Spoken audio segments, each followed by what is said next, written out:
Hey there, it's CJ Willie, and I'm cracking a pack. Today is pack number 3 in the Magic the Gathering Hour of Devastation Bundle Bingo. Check out my preview video for the explanation on how this Hour of Devastation Bundle Bingo will work. I've added a link to the preview video in the description below. So here's my bingo card. Yesterday was great because in pack number 2, we were able to mark off 3 bingo squares. So I can get bingo today with Torment of Hellfire, I can get bingo with Supreme Will, and I can get bingo with any uncommon Painland or desert like Ramanap Ruins. So I have my remaining packs here, and we're gonna go with pack number 3. Okay, just as a reminder, as I go through the pack, it's gonna be from a very casual, the Magic Gathering player point of view, and let me stress the word casual. I think it's a unique spin as I look at each of the cards. Mainly for the commons, it's going to be more kind of like how they looked in limited and sealed, unless they made it into one of the other formats like Pioneer or Modern, or even were played in Standard. Spend a little bit more time on like the uncommons and rare. So let's zoom in a little bit. That looks pretty good, and get to going. First card is Kindled Fury. It's a single red instant. Target creature gets +1/+0 and gains first strike until end of turn. This card's been reprinted a few times. It's a pretty good combat trick. It did a ton of work in the limited and sealed environment with red being really aggressive. It was a card you always had to be wary of with a single red up. Spellweaver Eternal is 1 and a blue. It's a zombie Naga wizard. It's a 2/1. It has prowess and afflict. This card did a lot of work. Afflict was a really tough mechanic to deal with on defense. If you blocked it and killed it, you took 2, no matter what. It had prowess, so most of the time you're going to get blown out because it could get first strike off a Kindled Fury in a more aggressive deck. It was definitely a difficult card to play against with Afflict. Next card is Dauntless Aven for 3 mana, 2 and a white. It's a Bird Warrior, 2/1 flyer. Whenever Dauntless Aven attacks, untap target creature you control. Kind of gives a creature a pseudo vigilance effect.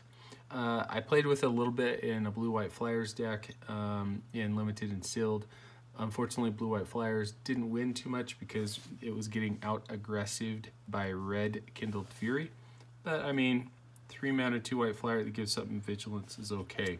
Ambuscade, 3 mana, 2 and a green, instant. Target creature you control gets +1/+1 until end of turn. It deals damage equal to its power to target creature an opponent controls. I liked Ambuscade. In Sealed and Draft, it was a really fun card. It was the best removal in green, so whatever you paired green with, Ambuscade took stuff out. In the Standard environment following, I played Ambuscade in a blue-green deck with big beefies. You would mana ramp up, play out your big beefy. Next turn you'd Ambuscade. The great part about it is it's more of a bite instead of a fight. So more than likely my creature isn't dying in combat. Moaning Wall, 3 mana, 2 and a black zombie wall defender. It's an 0/5 and it has cycling for 2. Nope, I never played this, never had interest in playing it. 3 mana was too late in the game if you're already dying to an aggressive deck. 2 generic to cycle, sure, but Moaning Wall it was too slow at 3 mana. Desert of the Glorified, one of the land deserts in the common cycle. So Desert of the Glorified enters the battlefield tap. You can tap it to add 1 swamp to your mana pool, cycling for 1 generic in a swamp. I like this common cycle. If you had it on turn 1, you'd played it, no big whoop. Later on in the game, if you needed to pitch a land card to cycle and get a card you needed, it was great. So it was a really fun common cycle to play. Next we have Scrounger of Souls, 5 mana, 4 and a black. It's a horror. It's a 3/4 with lifelink. This card wasn't too bad if you could live to turn 5, because coming down as a 3/4 lifelink gained you some life and was a pretty good blocker. Most of the time you're losing in the really aggressive decks in Sealed and Limited. For more of a long-term format, it's just too slow of a card. There are many other cards you're going to play at 5 mana than this common. Defiant Kenra, 2 mana, 1 and a red. It's a Jackal Warrior at 2/2. So vanilla, it's basically the same version as Falconrath Reaver, which I believe was the first 2 mana, 2/2 red card that didn't have a downside. So Defiant Kenra, even in the aggressive deck was fine because you could combo it with, let's say, your Kindled Fury, and you had a 3/2 for Striker.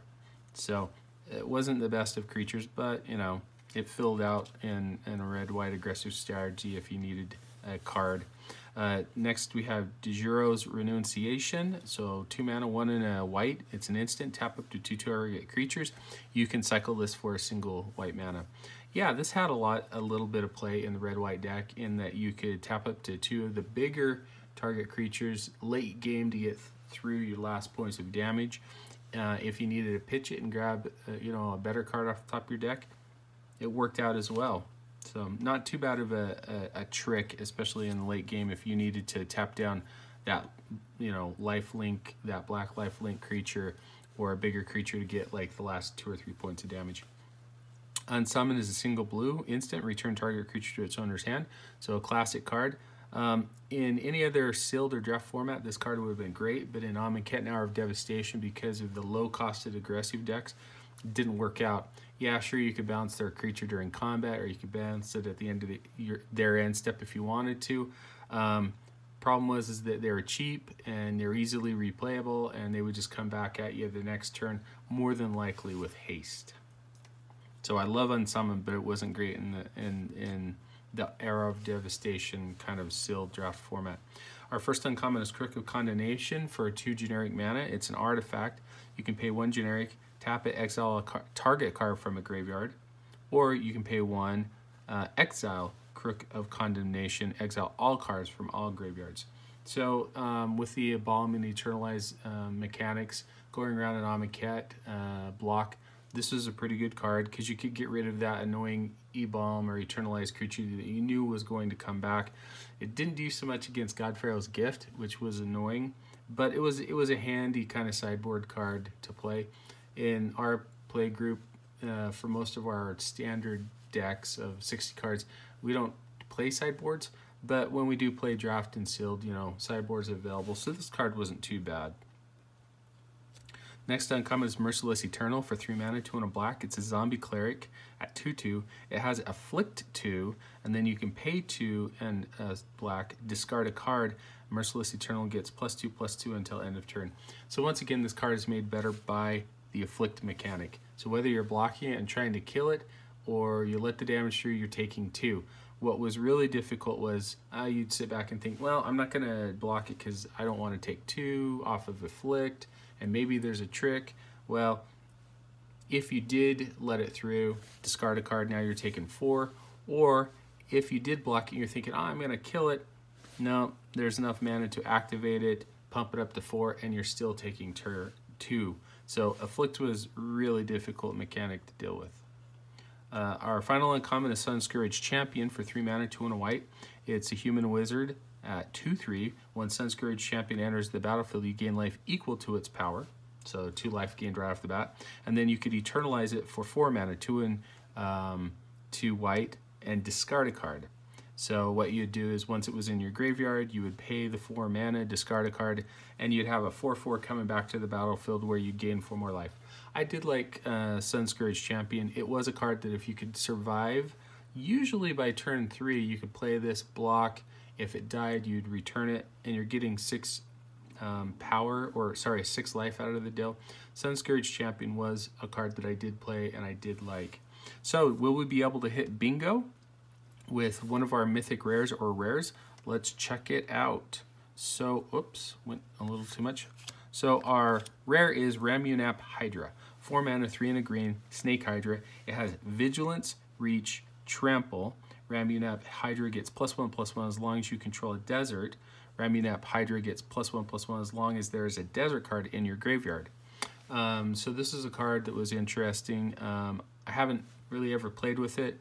One of my friends had it in their deck when we busted a box of our Devastation and did a draft. At most, it was a 4/4. It was kind of difficult to make it a 5/5 by getting a desert card in your graveyard. There's a time that it did happen. He had a desert on the battlefield. He cycled a desert and was able to give it a 5/5. By that time, though, he had lost the game because he was facing a red-white aggressive deck.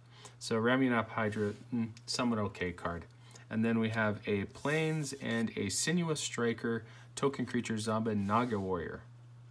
Okay, so best card of my favorite card out of the pack.